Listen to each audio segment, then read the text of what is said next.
আসসালামু আলাইকুম, welcome to Setara mini kitchen. আজকে আমি আপনাদের সাথে রসুনের মজাদার ভর্তার একটি রেসিপি শেয়ার করব। আর এই ভর্তাটি অল্প কিছু উপকরণ দিয়েই ঝটপট তৈরি করে নেওয়া যায়। আশা করছি আজকের এই সহজ রেসিপিটি আপনাদের সবার কাছে অনেক ভালো লাগবে। রেসিপিটি ভালো লেগে থাকলে আমার চ্যানেলটি সাবস্ক্রাইব করবেন আর বেল বাটনটি অন করে রাখবেন আমার পরবর্তী ভিডিওর নোটিফিকেশন সবার আগে পাওয়ার জন্য। এখন কথা না বাড়িয়ে চলে যাচ্ছি মূল রেসিপিতে। এই রসুনের ভর্তা করার জন্য এখানে আমি পরিমাণ মতো রসুনের কোয়া নিয়েছি আর এগুলো আগে থেকেই খোসা ছাড়িয়ে নিয়েছি। আপনারা যেটুকু পরিমাণে ভর্তা করবেন সেটুকু পরিমাণে রসুন নিয়ে নেবেন। এখন এর মধ্যে দিয়ে দিচ্ছি পরিমাণ মতো শুকনা মরিচ আর কাঁচা মরিচ।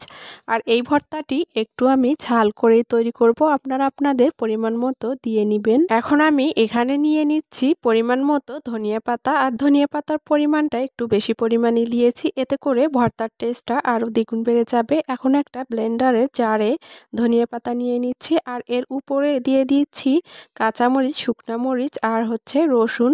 এখন আমি এগুলো ব্লেন্ডারে ব্লেন্ড করে নিব, আপনারা চাইলে পাটাতেও বেটে নিতে পারেন। আর আপনারা দেখতেই পাচ্ছেন আমি কিন্তু এগুলো ব্লেন্ডারে জারে নিয়ে ব্লেন্ড করে নিয়েছি।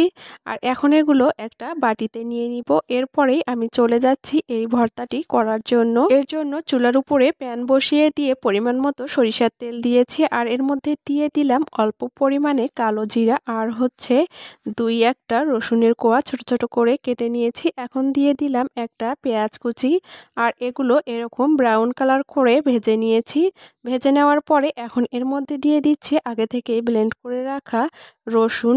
ব্লেন্ড করে নেওয়া রসুনের মধ্যে পরিমাণ মতো লবণ মিশিয়ে নিয়েছি। এগুলো এর মধ্যে দেওয়ার পরে অনবরত নেড়েচেড়ে যেতে হবে চুলার তাপটা লো হিটে রেখে। আর এভাবে করে নেড়েচেড়ে যেতে যেতে যখন এরকম কালার চেঞ্জ হতে শুরু করেছে আর পানিটা শুকিয়ে এসেছে তখনই বুঝবেন যে ভর্তাটি হয়ে এসেছে। আর দেখতেই পাচ্ছেন কালারটা কিন্তু অনেক সুন্দর এসেছে। এখন চুলা থেকে নামিয়ে পরিবেশন করে নিব। আশা করছি রেসিপিটি আপনাদের সবার কাছে অনেক ভালো লেগেছে। সবাই ভালো থাকবেন, সুস্থ থাকবেন। আল্লাহ হাফেজ।